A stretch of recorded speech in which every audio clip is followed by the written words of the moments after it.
sa part namin, lalo na kami nila Attorney Jess Palces, matindi ang threat sa amin, si Peebles Talakera nag-post. Eh siyempre yung post ni Peebles Talakera, ito, Attorney Enzo Recto, mag-iingat ka. Pakikalat, sururo. Kaya ako naman ngayon, ah, binabaha ako ng mga messages ng mga natin. Siyempre, concerned sila sa atin. Kaya nga nagpapasalamat tayo sa mga nagme-message sa atin na, Attorney, ingat kayo. Hmm?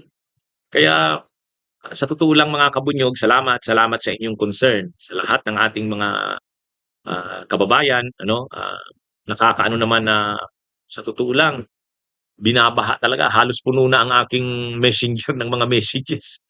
Kaya sabi ko, nakakataba naman ng puso itong ito, mga messages, mga mensahe ng pag-aalala. Concerned ang marami nating yung mga nakaano sa atin, nagsusubaybay, yung mga viewers natin, subscribers, concerned sila sa atin. Eh kasi itong si Peebles Talakera nag-post ng ganyan. Attorney Enzo Recto, mag-iingat ka. Ha? Sabi niya. Actually, hindi lang naman ako yan. Hindi lang ako ang pinag-iingat niya ni Peebles Talakera. Ito yung kumpletong pangalan ng niya. Sabi niya dito, mga kabunyog, Peebles Talakera. Sabi niya, Fiatan, Andre Clarence, JIL Review, Mima Alicia, Attorney Enzo, Attorney Ibanez, Rick Diaz, Jess Palces, Mark Ayan Everyday, Attorney Gadon, and 5 other lawyers na nagbablog na anti-Sara. Yan yung pinangalanan niya kami. So pinag-iingat niya si Attorney Rick Diaz, Attorney Jess Palces. Ang sinasabi ni Peebles Talakera, sa nangyari daw na yan kay Mima Alicia, ang pinag-iinitan daw talaga yung mga anti-Duterte na vloggers and vloggers. Si Attorney Rick Diaz kasi hindi naman yan vloggers, hindi naman yan sa video. Mga post lang yan, mga written posts. Vloggers yan.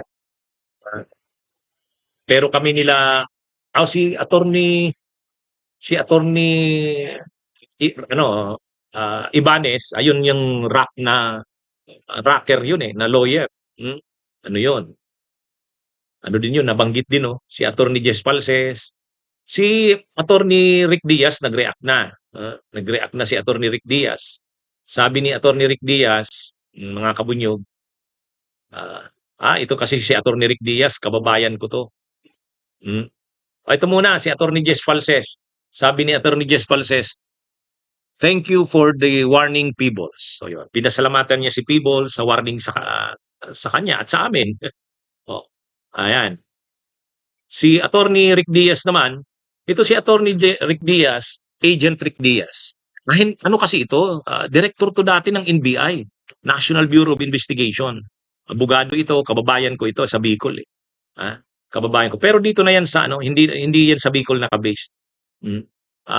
Pero yan, Bicolano yan, magaling yan, matapang yan.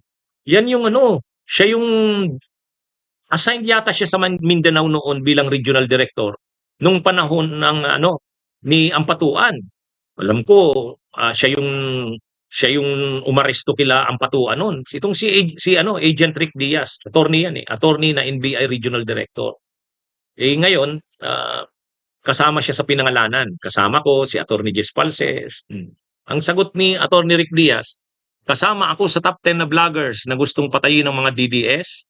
Matagal ko nang alam yun, pero tinatawanan ko na lang dahil sanay na akong maging wanted ng mga kriminal bilang NBI agent. Sanayan lang yan. At dahil pinili kong maging profession ang high-risk law enforcement na kalaban ng mga kriminal, expected ko na yon. By the way, pare-pareho lang, wanted ko rin yung nagwawanted sa akin. Hehe. Yan mga kabunyog, mga kababayan ng yan ang reaksyon ni Attorney Rick Diaz. Kumbaga kay Attorney Rick Diaz, sabi niya, sanay na siya sa ganyan. Kung may banta sa kanyang buhay, sanay na siya dyan. Kasi dati siyang NBI, regional director yan. Yan yung umaresto kay noon, kay Ampatuan. Itong si Rick Diaz, ano, mga kabunyog. Kaya ito, talagang matindi itong si Attorney Rick Diaz. Kaya ah, ang reaksyon ni Attorney Rick Diaz, ah, ito, sabi niya, "O ano 'yan, sanay na siya diyan." Kumbaga NBI director pa lang siya, high risk high risk na yung kanyang profession. Kaya ngayon, kahit na may mga bantat sa kanyang ganyan, na siya kumbaga diyan, hindi siya naninibago diyan. Hmm. Tayo naman mga kabunyog, mga kababayan, siyempre nag-iingat din tayo. Siyempre nalulungkot din tayo sa mga ganyan na may pinag-iingat tayo. Siyempre nakakalungkot. Kaya lang, ako kasi ang lagi kong sinasabi, ah, ginagawa naman natin 'to para sa bayan, eh. Sa atin kasi, normal lang naman may iba-iba tayong pananaw. Normal 'yun. Dapat hindi tayo maano do'n, ah, kahit nga ang mga DDS, karapatan naman nila 'yang pananaw nila na 'yan, Lagi ko 'yang sinasabi, ah. Si Engineer Tuto Kausing, dating kasamahan namin sa Bunyog, ngayon DDS na. O may mga nagsasabi sa akin, "Attorney, ano ba talaga 'yan si Engineer Tuto Kausing?" Sabi ko, "Wala na, eh. Hindi na sa atin 'yan." Oh, ano na 'yan, eh, DDS na 'yan. Pero sabi ko, irespeto na lang natin yung kanyang pananaw, gano'n naman talaga, eh, 'di ba? Ah, Wala tayong magagawa, eh, ang tao may kanya-kanyang pananaw. Kaya lang sana yung pagkakaiba-iba natin sa pananaw, kanya-kanya na lang tayong paniniwala. Pero 'wag sanang humantong sa ganito. 'Wag sanang humantong or umabot sa ganito na nagpapatayan. Hindi tama 'yan. Kailangan nating irespeto yung freedom of expression. Oo. Yung ako, alam niyo naman ako, maraming ang gustong makipagdebate sa akin. Si Attorney Libayan, hinahamon ako ng debate, ayaw ko naman. Sabi ko, bakit ako makikipagdebate? Kung naniniwala kang magaling ka, tama ka, ay di sabihin mo na lang yung paniniwala mo. Kung may maniniwala sa'yo, di okay. Kung wala din, ako ganun din. Pero bakit naman tayo magdidiskusyon para tayo niyan relihiyon, magtatalo yung iglesia sa dating daan? Sino bang mananalo doon sa dating daan sa iglesia? Di wala. 'Di ba? Anong use na magtalo kayo? O i-promote mo na lang yung relihiyon mo, o kung ano man yun, yung paniniwala, ipo-promote din nila yung paniniwala nila. O bahala na yung tao makumbinsi kung sino. Kung makakumbinsi ka ng marami, di magaling. 'Di ba? Kung hindi ka makakumbinsi ng marami, mahina ka. Ganun lang yun. Pero yung mag-aabutan sa punto ng magsasakitan, magbabantaan, o kaya papatayin mo dahil lang hindi mo gusto ang mga sinasabi niya, hindi yun. Kaya nga nung pinatawag ako sa kamera, 'di ba? Pinatawag ako.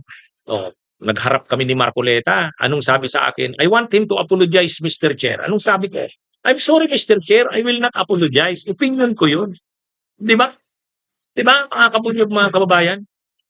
Oh, ano 'yun, eh. Um, Ako kasi human rights lawyer ako, eh, constitutional law professor ako. Nagtuturo ako ng constitutional law, eh.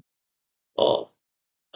Kaya para sa akin yung karapatan mo sa paniniwala mo, political views mo, religious, beliefs, ano 'yan, karapatan mo 'yan, hayaan mo 'yan. Yung freedom of religious belief, saka yung political belief, mga 'yan, mga karapatan 'yan ng tao. Kaya ako, yung mga DDS, ninerespeto ko yung paniniwala niya, ha? Pero nagpapaliwanag ako kontra ito sa paniniwala ng mga DDS para yung mga tao mamulat. Yung mga DDS din, nagpapaliwanag din sila ng side nila. 'Di bahala na yung taong nanonood at nakikinig kung sinong maniniwala, 'di ba? Kung kanino maniniwala. 'Di ba? Ganun 'yan, mga kabunyog. Pero yung atin sanang mga values din. Halimbawa, tama ba 'yun na ipapatay mo ang isang kung totoo man na politika ang nangyari diyan na pinapatay si hindi tama 'yun. O kaya kung pinatay man 'yan si Mima Alicia, tapos tayo na yung part ni Mima Alicia, yung mga supporters niya, kaibigan niya, ay tama lang 'yun na manawagan sila ng hustisya. Pero yung mga DDS, mali na sabihin nilang tama, ano lang 'yan, deserve mo 'yan. 'Di ba? Hindi tama 'yun, eh. Nawawala na yung ating humanity, 'di ba?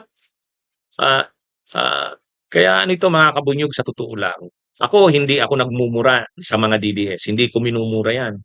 May sinasabi ba akong PI? Wala, wala ako, hindi gano'n. So sana, ano ito mga kabunyog, mabigyan ng hustisya ang pagkamatay ni Mima Alicia. Tigilan sana yung mga ano, yung mga nagkokomentaryo ng, hindi maganda, na lalo na sa ano, irespeto din nila, siyempre may pamilya 'yan, hmm, nagdadalamhati 'yan sa nangyari, yung mga kaibigan niyan humihiling ng hustisya, suportahan ano 'yan. Eh, ano 'yan mga kabunyog, kaya lang talaga ngayon masyado tayong polarized, hati ang ating politika. Yung mga DDS grabe, parang ang ano nila, deserve daw ni Mima Alicia yung nangyari. Ay, grabe.